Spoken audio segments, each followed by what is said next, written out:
Welcome to the Encinitas Chamber Chat Live podcast. I'm Carol Knight with the Encinitas Chamber of Commerce. With the help from my talented friends at MaxLux, we will showcase the many aspects and unique qualities of the Encinitas community.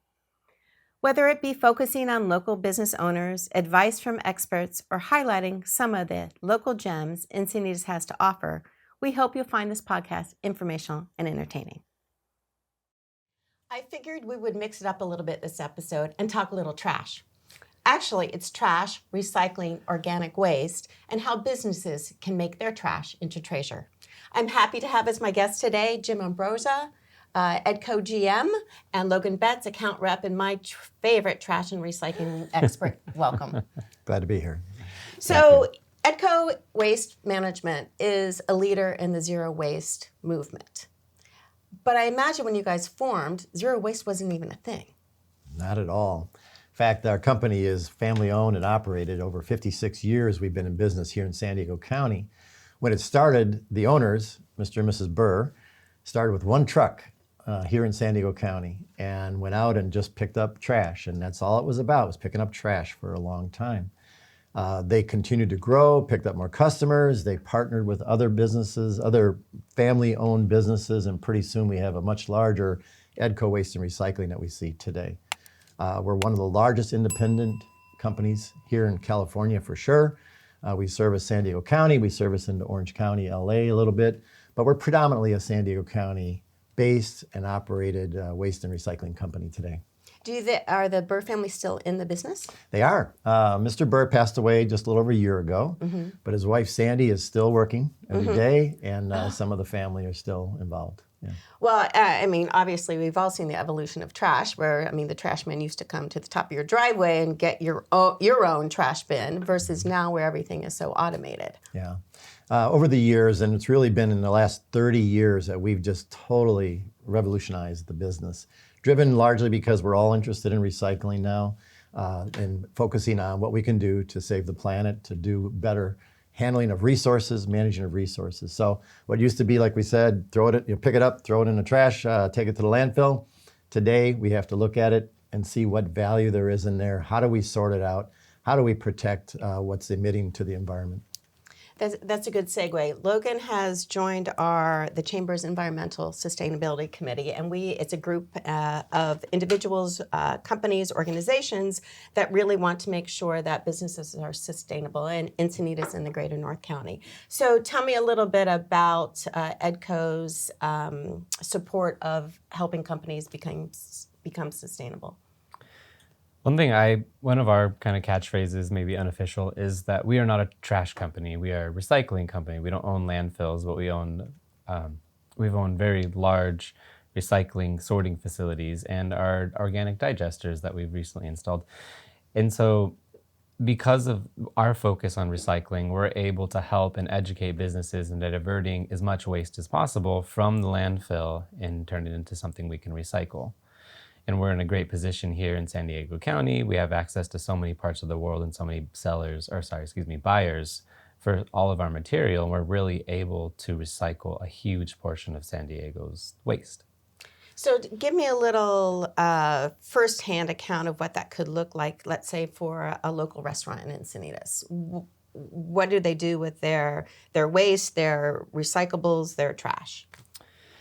Well, we're really at a point now with organics recycling coming online where a restaurant could potentially be recycling almost all of their waste.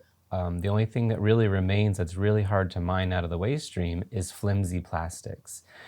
And maybe we can talk about that later, but flimsy plastics in general are just really hard to recycle in an automated system.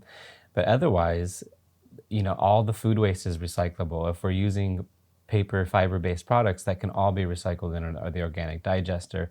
And then as far as all the rigid plastics, your plastics 1 through 7, your aluminum and your paper, everything can be recycled in the traditional recycling system in your blue bin. And the way we have it, in our 3-bin system, our 3-container system, all the restaurant or business needs to do is just make sure it's in the right container, and EDCO will take care of it from there. So I imagine even residentials have a hard time with the 3 system, the 3-container system. my trash footprint is much, much less since we've started doing organic recycling here in Encinitas. How do you support and educate those businesses? Because I'm sure for labor, it's just easiest to throw it all in one bin. Yeah, it's been a bit of a challenge to bring this same recycling level to the business community. Business community has a lot of things going on, a lot of things they're worried about. Labor has been a big issue for them. We've had instances where we've walked in and said, hey, we're here to show you how to recycle your organic waste. And they're like, look, can you work behind the counter for me? Because I really need someone to work the cash register. They really sometimes aren't as focused on this as we are. But what we come forward with is a lot of state laws in California that mandate that we recycle, mandate that our business communities separate as much as possible. And as Logan said, we're doing our best to educate them, to show them how to do it, to make it as easy as possible. And yeah, they still have to do their part. They still have to make some changes inside their facilities. One thing that we're focused on right now is what we call the low-hanging fruit, no pun intended, but we're working in the kitchens to go there first. We know that that's where a lot of food is processed. A lot of recycling containers are there. They have boxes, they have gallon jugs, metal containers of tomato soup, things like that. We can help them recycle that in the kitchen easier. Then the next phase, we're going to get out in what we call the front of the store, where the customers are, and then set up systems where we all can finish that burger, that fries, and then look at that cup, look at that plastic lid on there, the plastic straw, and actually separate some of these things there, if at all possible. We're working on sourcing material that, frankly, is all much more recyclable, paper-based. Paper-based things digest or recycle better than plastics. So are you giving those avenues to source that material to the local businesses to make that easier for them? Yeah, we have some sources of material that's been out there that have been testing and working better. There's a lot more work that needs to be done there. A lot of folks are trying to replace plastics. Right. A good avenue we can go down and talk about is the whole compostable, biodegradable plastics topic, because a lot of people are focused there. Unfortunately, a lot of that sounds good. It makes for great marketing, but a lot of it doesn't really function that well. Doesn't break down that well. Yeah, so I was surprised at State of the City. We had Jackie from Solana Center help manage our food diversion and our waste management at State of the City, and a lot of the vendors, the restaurants, had what I thought was compostable materials, and she's like, no, it's not. So that's really a little bit deceiving and a little confusing to the consumer and obviously the restaurant as well. Yeah, we get a lot of requests. They say, hey, how about if we use biodegradable bags in our food recycling? Because it is a little gooey sometimes, a little messy, right, with the food and the leftovers. And those biodegradable bags just do not perform well for us. I spoke to a gentleman just last night who was doing composting, backyard composting. And he's been using biodegradable bags, or at least tried. He said 4 years ago, he put the bags in his compost pile. He said they're still there. Yeah. 4 years later, biodegradable, supposedly compostable. And that's the challenge we have, is they will break down faster than plastics. Plastics take thousands of years in a landfill. Biodegradable plastics probably break down in 100 years. Right. We don't have that much time. Right. I had the same thing in my little backyard garden. I was I was putting my waste in the biodegradable, and they, 2 years later, and I just fished it all out and threw it away. And I'll say this, we're a bit optimistic. Folks are trying to come up with solutions in that space, and I know they'll get there. We'll get better products that are able to contain things like plastic, but are much better in a biodegradable fashion. Do you work with the city of Encinitas as people are in the permitting process, or restaurants or businesses are opening, to give them guidelines as far as zero waste and what's recyclable and not? Yes, we do actually.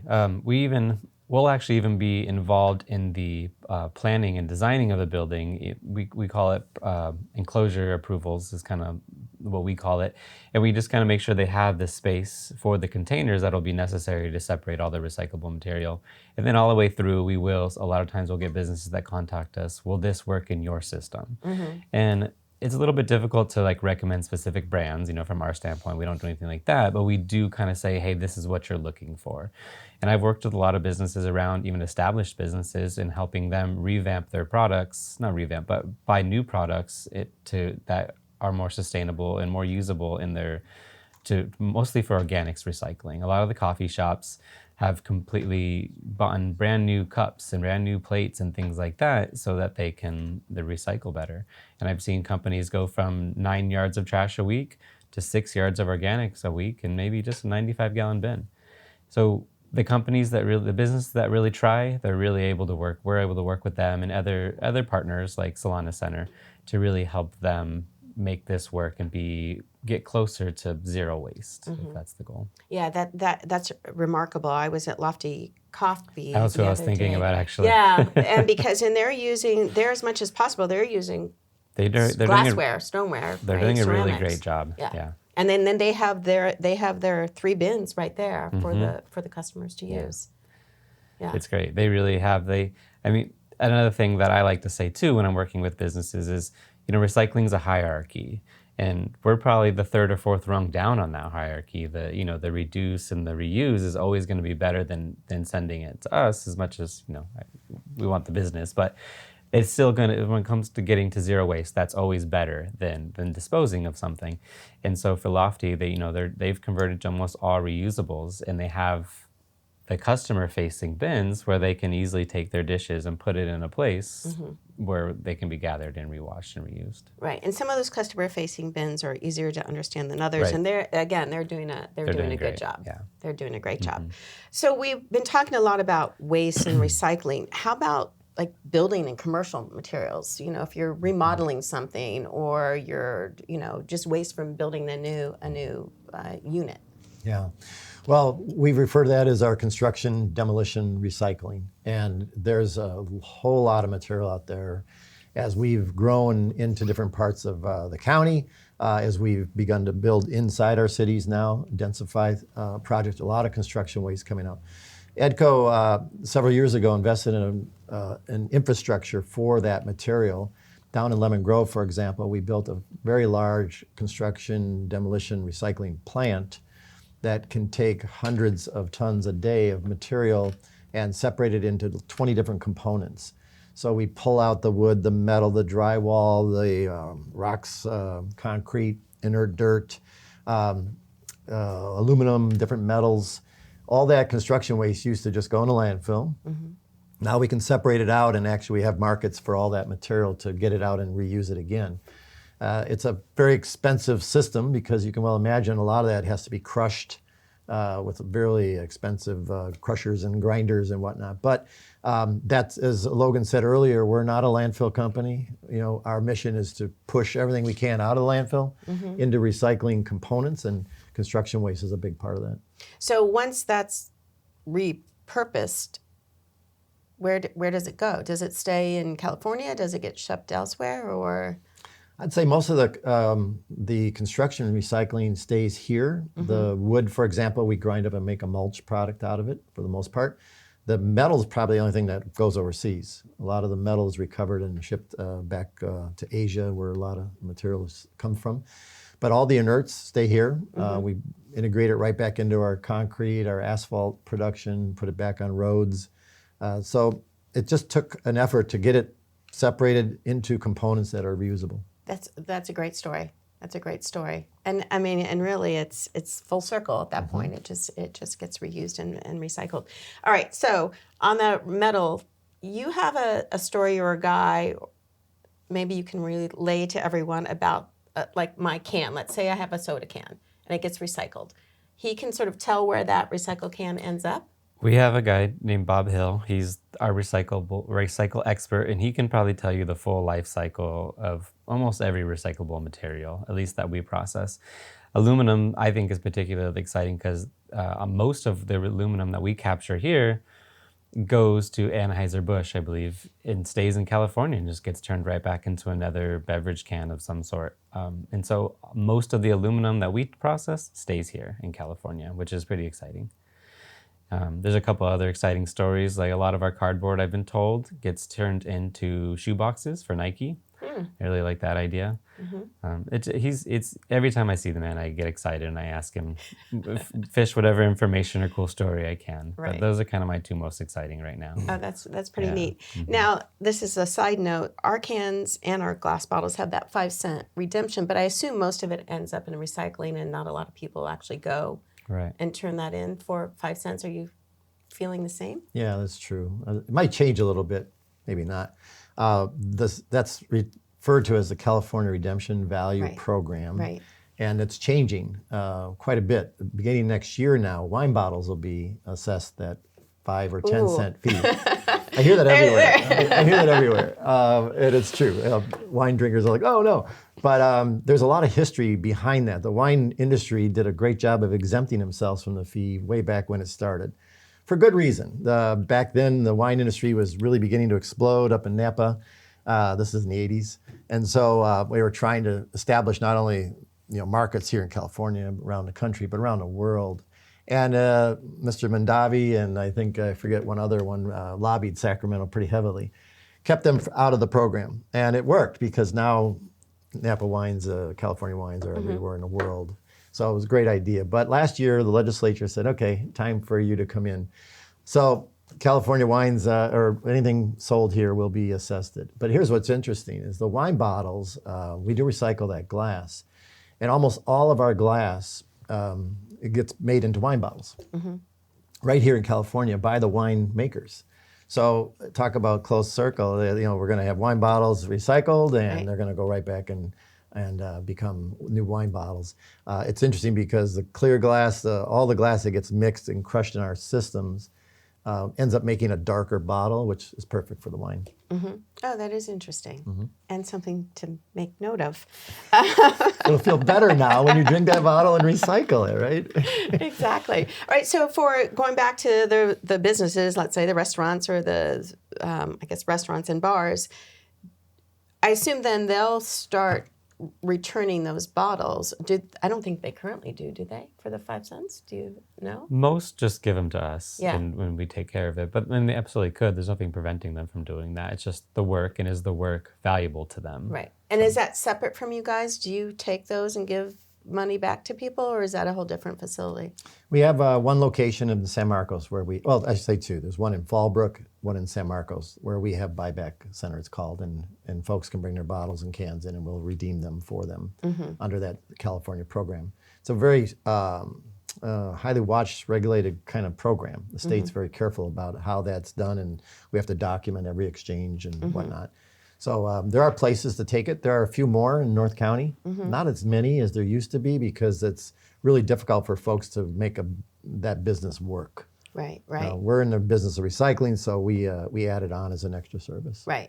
That makes sense. We were doing a remodel, and we were our kitchen was in our garage, and we were using a lot more plastic water bottles and stuff than we normally would. So we were collecting them. I'm like, well, let's get some money off of this, right, or get our money back. And it was really, really difficult to find those centers that would take anything back. There will be more of them popping up, and I say more, a little secret for our business community. In the modifications to that program last year, the Sacramento decided to require those who sell beverages to actually take it back and redeem them.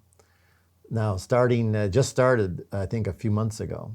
So here in Encinitas, for example, if you bought some stuff from a liquor store, you can bring your bottles and cans back to them. They have to give you that redemption value. Oh, interesting. Now, none of them want to do that, okay? But they are required by law to do that, unless the city sets up a whole bunch of these redemption centers around the city. And so far, they haven't decided they don't want to do that, I think.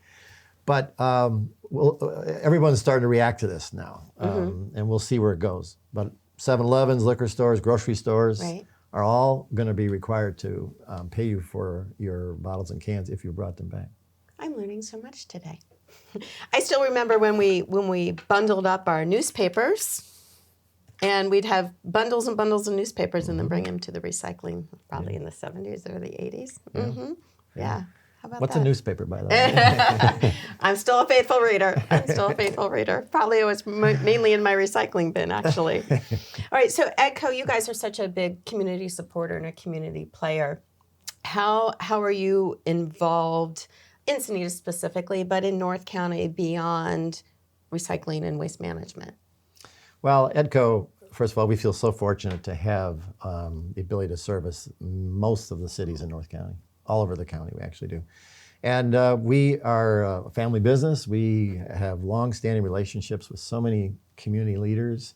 And so we employ nearly 1,000 people here in the county. And so we live, we work in the community. We want to be a partner with the community. And so the owners set this as part of their important part of their company, is that we're going to partner, we're going to be involved, we're going to share, and we're going to integrate and support the community. So you'll see us hopefully in many places, not just because we want to hand out money or support people that way, but we want to be involved. We want to be active. We want to have build those strong relationships.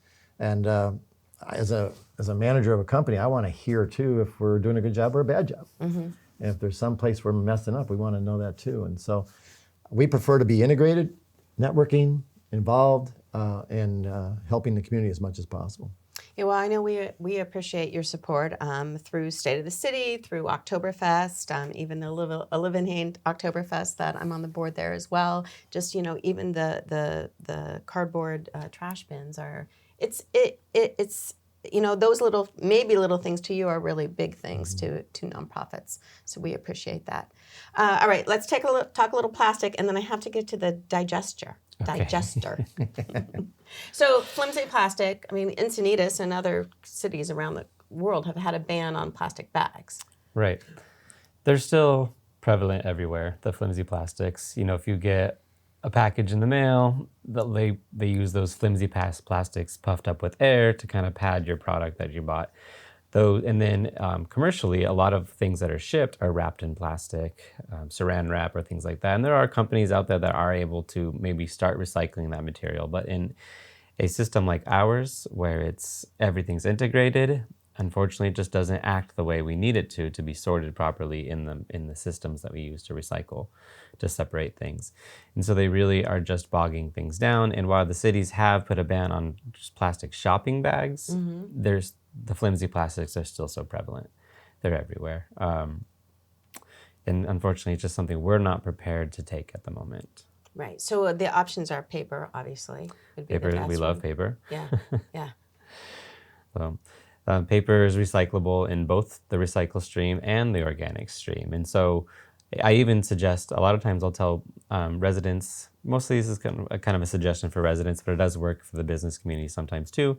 If you're receiving paper, packaging paper, or paper shopping bags from the grocery store, use that to help collect or wrap your organic waste. That's completely biodegradable. It goes in the digester. Kind of two birds with one stone there. And then if it's clean paper, it's recyclable in the standard recycling stream. And there's so many uses for it, and there's so many reasons to recycle paper. If we want to protect our forests, and paper can be reused and returned into so many new products. It's not as great as aluminum, but it's still pretty good at being recycled. So we love paper. All right, this gets into a greater conversation, but what we're doing here in California, Encinitas, and then the United States, I think we're up there as one of the leaders, right, in the world. By far. But then you have all these other countries that are just not doing anything. I was in Southeast Asia a while ago, and I was just shocked by how much trash and stuff there was in the water, and just the effects on the ocean and things like that. So collectively, what we're doing here, all right. Everything's going to help save the planet, right? There's not enough bad stuff that's going on that is going to counter all the good stuff, I guess is my point. Yeah. Well, you're absolutely right. There are some countries do a really good job and are very proactive in this space, and there are others that are not. And it's, we could say, well, should we just not do it because they don't do it? We'd rather take the position, let's do it and hope they do it too. And I think that's what'll happen. Some of these countries and I've seen them as well, they just don't have the laws, the controls. They don't have even a culture to recycle or to put value on resources to try to recycle those resources. And someday they hopefully will. I've been contacted in my past by some countries in Southeast Asia saying, hey, we want to do what you do. Mm-hmm. How do we do that? What are our first steps? So just that they asked the question, it's great. Yeah, yeah. I've sold some equipment overseas to some countries and where they want to start recycling. So it'll take a long time, but eventually they'll get there. Yeah, we're setting the pace. We're way out front, particularly here in California. And if you go up and down the coast, Oregon, Washington, they're very proactive in this space as well. But I think we got to continue to push. We got to continue to drive what makes sense. I think one of the things that we try to do is take these initiatives and try to focus them back on how can we make this a common sense solution for the business community. Mm-hmm. A lot of pressure on the business community just to make a profit, to stay in business. We want to take a little bit of what Sacramento says and translate that down, see if we can make it sustainable so not only they can perform it, but afford it as well. Recycling costs money, unfortunately. That all those plants we build are very, very expensive. The extra collection, the extra containers. But we're doing our best to try to buffer that, some of those initiatives. There's some great initiatives are coming up. Some are a little crazy, but we're trying to do our best to make them so that they can be applied and performed at the customer level. All right, so your facilities and things are expensive to build. Let's talk about this digester. Digester. Digester.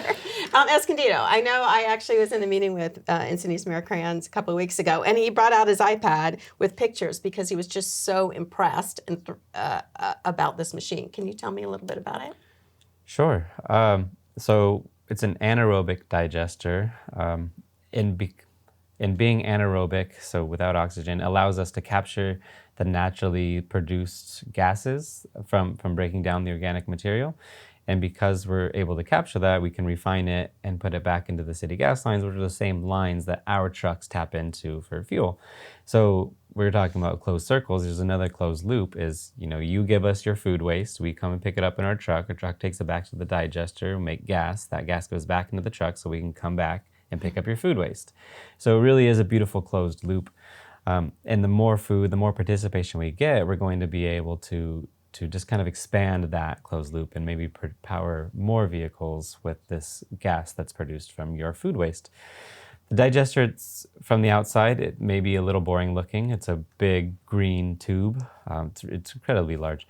But the science behind it is really cool. I like to, especially when I'm speaking to kids, I kind of talk about how it's really similar to the way the human body works. The food goes in one side, and then through mechanical and bacterial means, the food and organic waste is broken down, and then we produce gas. Kids like that part. And then there's also a bit of a solid waste that comes out as well. Kids like that part too.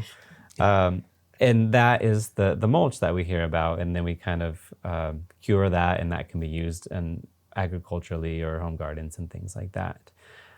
So it really is I love it. It's right up my alley as far as the science goes. I love that it's not just a mechanical process. We really are mimicking nature using bacteria. We had to feed the bacteria into this machine before we could put food into it. I think we bought somebody else's digester fluids or bacteria and pumped it into ours. And so from the outside, I think it just looks like a big machine, but the science is really cool. I'm really excited about it and really excited what we can do for the community with this digester. By installing this when we did, we're able to provide, I think, a more extensive collection service of organic waste. We're able to accept more. We can accept everything from chicken bones to tree clippings, and that can all go in the same container and break down in the same process. Whereas if we hadn't built that, we would be using kind of a ground-based composting mulching facility. And those are more energy, from what I hear, they're more energy consumptive, and they can't accept as much material as our digester can, which is really exciting. We're really able to support North County in meeting their organic waste needs by building that digester. Wow, you guys are on the cutting edge. I think that's a field trip, perhaps. It's a cool one. All right, so focusing back on the businesses again, what are some tips that you can give our local business community, and consumers too, but local business community, on how to be more sustainable moving forward? Well, our first focus is on recycling, for sure. We want to help them recycle better, and we want to make it as easy as possible. There are laws coming down, particularly we talk about so much today about the organics law. The organics law, most folks don't realize, has some teeth in it. Sacramento not only wanted us to recycle organics, but to make sure we recycle it. So starting next year, 2024, the law allows for fines to be levied if folks aren't doing this. We don't know how aggressive Sacramento will be. They're talking a good game right now. They're basically saying, we're going to come make sure y'all do it. But fortunately, they gave the cities the responsibility to do any of that, leverage any fines or issue that. So the cities will have some control. We know the cities don't want to issue fines, and we don't want to either. So our job is to get out, educate, inform, help them get set up. All of the residents, all of the businesses in Encinitas, almost entirely, we still have a group that's left, but most of them all have containers now. They've all been informed of the law. They know they have to do this. There's still a few that we have to get distributed. Our approach now is going to turn to the participation. Okay. A lot of folks have them, they're not using them. So we want to get out and let them know that, hey, you got to start using these things. How can we help you do this? Do you need some educational materials? Do we need to give you, help you design something inside your store to make sure that you capture it? But that's going to be our focus now, so that next year they're not going to be subject to a fine. There's an interesting component of this law as well that requires monitoring for those who are violating this. Now you may think, well, they'll never come to my store. Right. Well, guess what? We are required by law to take pictures of material when we empty the containers. And that picture is reviewed to see if there's any contamination in it. And then it's all uploaded to the state of California on a massive website. Oh my gosh. So there's a tremendous amount of data that we are putting up there by law that they have access to, and they can look and see. So are the cameras on the trucks? They're on the trucks. Wow. Yeah, we had to do that. So we're required to do it. We're doing it. You may get a postcard in the mail from us because that's what we're mailing out today. Let's say we look at your trash container and empty it, and there's cardboard in there. Mm-hmm. It's not just organics, it's recycling too. Mm-hmm. So we see some cardboard in there. So obviously you didn't put that in the blue, right? Which you should have. So then we send this, it generates a card. Card says, wonderful customer, there's some contamination noticed during an audit, and we'd like you to make sure you put it in the right container. And please recycle this flyer. Yeah, we didn't add that, but we should. And then if you need more information, contact us. Right. So that's how it's being done today. Next year, when the whole fine thing starts, it might say, Mr. Customer, it's the second time, third time, whatever, we need to do a better job. And then it may get to a point where you may be subject to fines. Mm-hmm. We're trying to be kind, gentle today, but eventually that will step up. Right. So I think our focus with regards to the business community today is, look, we've got your containers. Now we want to help you participate better because we want to avoid consequences down the road. That is very labor intensive, I imagine. How big a staff do you have that are going around from business to business? Not enough, right, Logan? Right. One part of this I get excited about is these cameras are not just visual cameras. I call them molecular cameras. I don't know if that's the correct term, but that's the way I understand it. And it's the same technology we use in our sorting facility, but the camera itself is able to identify what is falling out of while the material is being dumped. And so we can pick out what types of plastics, or the camera can pick out what types of plastics are falling, or if something's cardboard, if there's food waste. And a lot of that, and don't quote me word for word on this because I'm not entirely confident on the technology, but the camera's doing a lot of the work itself, which is kind of cool, kind of scary, but that's part of the process, because you're right, it is very labor intensive. I mean, we're doing this every day, and we have staff that are doing the uploading, and it's a big project. One that's probably going to get bigger as far as I understand it, and maybe that department's going to have to get bigger as well over time. But again, we're a business too, operating under the laws of California, and this is what they're requiring of us. So we have to put in the time and the effort to make it happen. Right. We've been on a related note. There's if you hold a big special event in January 2024, there's all these new rules and regulations as far as waste and organic waste and stuff as well. So we're trying to make we're putting in place some, baby steps for us, sort of practicing last Oktoberfest and this Oktoberfest. So we'll be ready in 2024. Because I mean, look at Broan this past weekend down on Moonlight Beach. That was 15,000 people that you have to monitor and make sure that everything is going in the right bin. Yeah, we got a long way to go. No question about it. We're changing behavior. It's not easy to do that, especially when you have guests here. Like, a lot of those folks are all from another state, visiting California, visiting Encinitas. They love our beaches. That's great. But then they are required to do all this recycling, and some of them come from places they don't even recycle. Right, and it's right. like, are you kidding me? But yeah, that's the way it is here, and we'll continue to set that bar, encourage, support, provide solutions. It's an evolutionary process, and I often remind people of this, that when we did traditional recycling, believe it or not, 25, 30 years ago, it took better part of 5 to 10 years to get that into our normal routines. Even then, when we did traditional recycling, people said, I'm not going to do this. Are you crazy? You're going to make me separate things? And today, that's normal. Same with organics. Fast forward another 5 to 10 years, it'll become more the norm in our homes and our businesses. All right, and if someone wants to find out more information or has a question regarding what their businesses can or cannot do, where should they go for more information? Well, here in Encinitas, they can always call me. That's kind of my job, is to be out there in the community. And if a business here in Encinitas wants some education, they can get a hold of us by going to the website, edcodisposal.com. All of our contact information is there. They can call the main office, get directed to me. If they have organics help or need organics help, they'll naturally get directed to me. Our normal customer service team is great as well. You can email us from the website, chat live, or get our phone number if you would like to call somebody. So that's edcodisposal.com. You type in your zip code and it'll direct you right to all the information you need. Perfect. Well, I appreciate all your efforts in the community, and let's keep recycling.